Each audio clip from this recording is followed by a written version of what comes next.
Hi, I'm AnnaLynne McCord, and you are watching Real Talk.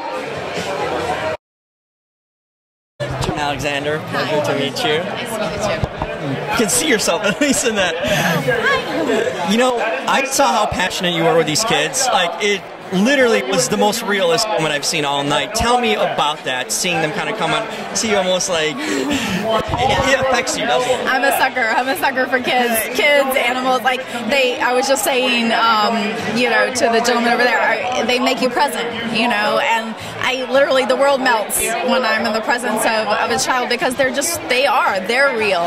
And if you allow them to, they'll bring that out in you. And I met Zach, who is 2.5 and has full mental capacity for a 2.5-year-old, but can't mobilize his limbs the way his brain would like to. Yeah. And then Andrea, you know, she was like, she's doing her best, but she's shy. This gives me anxiety. Kids, you know, this gives me anxiety. Of course it gives anxiety too. Right? At the same time, yeah. We all need a little CBD. Totally. But I mean, I saw two beautiful sets of parents whose jobs can't be easy. I can imagine. I can't even imagine that. Who literally have light in their eyes and an energy about them that says they're going to do whatever it takes for their kids. And to me, we don't have enough parents like that in this world, and that like really touched me. The kids are on another level. Of course they did. They're little warriors. I told Zach, I was like, you know, you're our hero. Like, we think what we deal with is suffering, and then we see something like what they're dealing with, real and perspective. it's real perspective. Yeah. It's like, oh, auditions or something like that.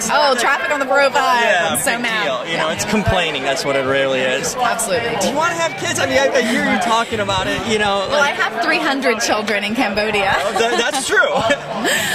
You know, I used to feel like I actually used to believe I would be a terrible mother. I was so scared that I don't think so, though. Now I'm like, you know, I want a football team.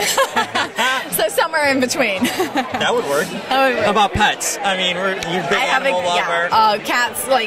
Cats, dogs. They also do that. They make you present. They bring you in. I have a snowshoe Siamese, and she like the second I walk in the door, she runs up to me. Meow, meow, meow, you know, she's talking to me. She plays fetch. She's like every time she hears the ice maker, she wants to play with the ice cubes. And animals, children. I've got a big spot in my heart for that. Yeah. It's there's something about coming home from a crappy day and having an animal be happy to see you, you know? Yeah, I was just filming in Florida and I landed, I got back on the first thing, it was like she runs to the door, I'm like, hi baby! It's awesome. And it makes everything better too. Yes. How's your poker game?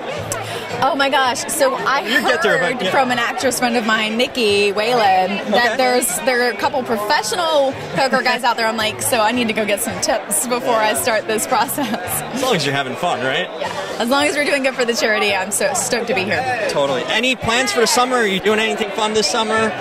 Well, actually, tomorrow LA Film Festival is premiering my short film, which is actually presented by my anti-sex trafficking organization. That's right. We spoke about it a while back. Yeah, so it's actually premiering tomorrow night in downtown LA, and we have a win from London Film Festival. I found out I was nominated for Best Actress at Madrid, so I'll be in Madrid in August, and we're trying to push this out there. It's an incredible film, but it's done in a way that a lot of anti-trafficking organizations want to get the story out there, but sometimes it's a lot, and people can't always, you know, educate with it. We want this to be an educational tool, so it's implied more than shown. So we'd love to see it in schools and colleges, wherever we can educate, because that's the most important thing. That's the thing about trafficking.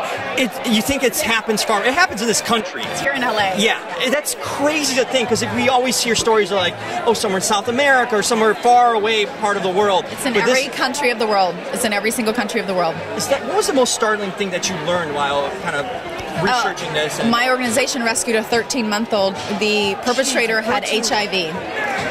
13 months old. She's now 2.5. She's in our center. She's completely clear. We were able to get her within 72 hours, get her the treatment she needed. Her test came back negative for HIV. She's one of our best meditators. She gets up at 4 a.m. with all the kids and meditates perfectly, which is a form of our treatment that we do to help, you know, obviously with trauma and to bring presence back into the body.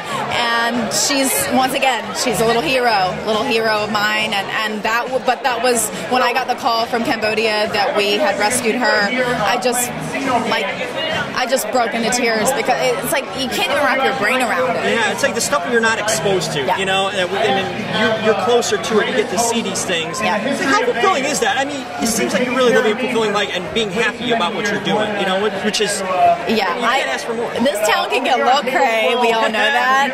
In a good way. In a good way, in a cray way, in all the ways. But if I didn't have this, I don't think I would have stuck around. It's been the grounding thing for me that's made all of this worthwhile. I dreamed of being an actress since I was 9 years old. I love doing what I do as an actress, but this town was a lot for me. I'm a Georgia girl, you know, and that just really brought it home for me to be able to do something that my work would help elevate, and we could do it together, kind of thing. So. Are you finding time for romance in the meantime? I mean, you're busy. There's a little something starting to spark up right now. But I'm being a little kiss and no tell right now. Kissing for sure, but no telling. I mean, I need advice. I've been here a year. I moved from Chicago. I don't know how to date out here. I honestly don't. This was an accident. Lucky, right? Luck it is. And anything finally you're working on? Obviously documentary. So the film I just wrapped. I'm like, what time is it? I got on a flight this morning. So last night is called Feral State, and it's a indie darling. It's pretty. It's got some incredible topics that are quite relevant to what's going on in the world right now, but it focuses on this particular community in Central Florida, and there's a high meth rate, there's a high, rate of foster kids and children. And actually, we found out when I was there and I started talking about what I do with my organization, they said, they've been having human trafficking raids here in this tiny little town of 150,000 people, and so I was like, okay, so that's the second movie we shoot here, right?